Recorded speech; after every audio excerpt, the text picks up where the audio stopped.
Guntur ప్రభుత్వాసుపత్రిలో పసికందు kidnap కేసును ఛేదించారు పోలీసులు. ముగ్గురు కిడ్నాపర్లను క్రోసూర్లో అదుపులోకి తీసుకున్నారు.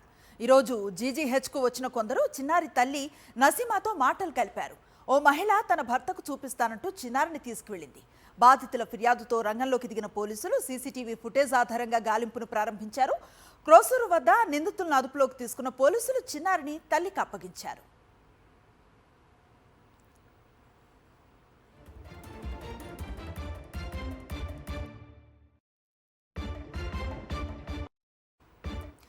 ఇదే అంశంపై పూర్తి సమాచారం అందిస్తారు మా కరెస్పాండెంట్ అశోక్. అశోక్, చూస్తూ ఉన్న గంటల వ్యవధిలోనే కేసును ఛేదించడాన్ని ఎట్లా చూడొచ్చు? గుంటూరు జీజీహెచ్ లో అపహరించబడిన ఎవరైతే శిశువు ఉన్నారో ఆ శిశువుకి సంబంధించిన కేసుని పోలీసులు ఛేదించారు.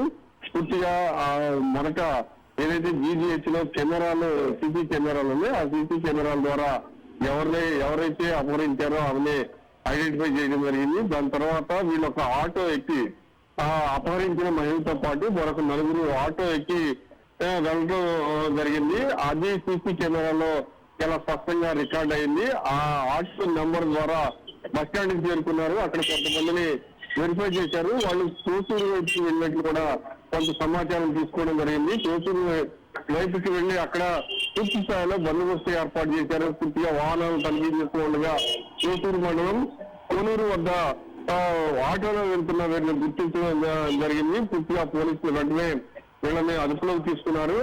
ఎవరైతే బాలింత రాలి వేషంలో చిన్నారిని అపహరించిందో ఆమెతో పాటు మరొక నలుగురిని పోలీసులు అదుపులో తీసుకున్నారు. అదుపులో తీసుకుని పెద్దలపల్లి నుంచి ఇప్పుడు గుంటూరు జీజీహెచ్ కి తరలిస్తూ ఉన్నారు. మార్గ మధ్యంలో ఉన్నారు.